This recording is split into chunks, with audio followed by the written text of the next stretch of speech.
ಕಳೆದ ಕೆಲವು ದಿನಗಳಿಂದ ಸುರಿತಾ ಇರುವ ಧಾರಾಕಾರ ಮಳೆಯಿಂದಾಗಿ ಆ ಜಿಲ್ಲೆಯ ಜನ ಹೈರಾಣಾಗಿದ್ದಾರೆ. ಕಾರಣ ಆ ಭಾಗದಲ್ಲಿರುವಂತಹ ದೊಡ್ಡ ದೊಡ್ಡ ಕೆರೆಗಳು ಸಂಪೂರ್ಣವಾಗಿ ಭರ್ತಿಯಾಗಿದೆ.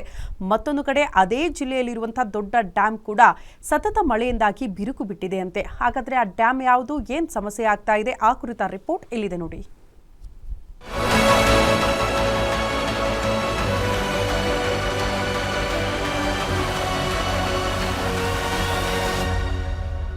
ಕೋಲಾರ ಜಿಲ್ಲೆಯ ಅತಿ ದೊಡ್ಡ ಕೆರೆಗಳ ಪೈಕಿ ಕೆಜಿಎಫ್ ತಾಲೂಕಿನ ಬೇತಮಂಗಲದ ಪಾಲಾರ್ ಕೆರೆ ಕೂಡ ಒಂದಾಗಿದೆ.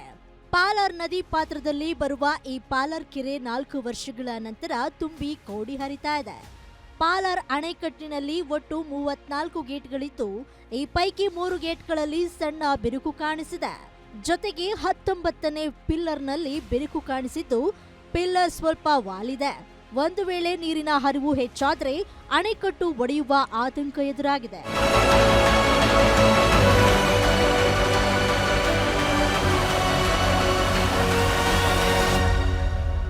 ಕೋಲಾರ ಜಿಲ್ಲಾಧಿಕಾರಿ ಡಾಕ್ಟರ್ ಎಂಆರ್ ರವಿ ನೇತೃತ್ವದಲ್ಲಿ ತಂಡ ಡ್ಯಾಂ ಬಳಿ ಭೇಟಿ ನೀಡಿ ಪರಿಶೀಲನೆಯನ್ನ ನಡೆಸಿದ್ರು. ಅಧಿಕಾರಿಗಳು ಎಂಜಿನಿಯರ್ಗಳೊಂದಿಗೆ ಪರಿಶೀಲನೆ ನಡೆಸಿದ ಬಳಿಕ ಮಾತನಾಡಿದ ಅವರು, ಆದಷ್ಟು ಬೇಗ ಅಣೆಕಟ್ಟಿನ ಬಿರುಕು ದುರಸ್ತಿಗೆ ನುರಿತ ಎಂಜಿನಿಯರ್ಗಳ ಸಲಹೆ ಪಡೆದು ದುರಸ್ತಿ ಮಾಡಲಾಗುವುದು ಎಂದಿದ್ದಾರೆ.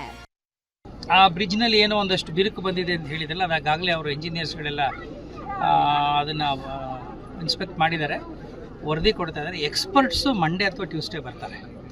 ಅವರು ಬಂದ ಮೇಲೆ ಅವ್ರು ವರದಿ ತಗೊಂಡು ನಾನು ಸಭೆ ಮಾಡಿಬಿಟ್ಟು ಮುಂದೆ ಏನು ಕ್ರಮ ತಗೋಬೇಕು ಅಂತ ಆ ಬ್ರಿಡ್ಜ್ ಬಗ್ಗೆ ಮಾಡ್ತೀವಿ. ಕೆರೆ ಕೋಡಿ ಹರಿತಾ ಇರುವುದು ಸ್ಥಳೀಯರಲ್ಲಿ ಸಂತಸವಿದೆ. ಆದರೆ ಈ ನಡುವೆ ಪಾಲಾರ್ ಕೆರೆಯ ಅಣೆಕಟ್ಟಿನ ಗೇಟ್ನಲ್ಲಿ ಬಿರುಕು ಮೂಡಿದ್ದು, ಪಿಲ್ಲರ್ ಸಹ ವಾಲಿರೋದು ಆತಂಕಕ್ಕೆ ಕಾರಣವಾಗಿದೆ.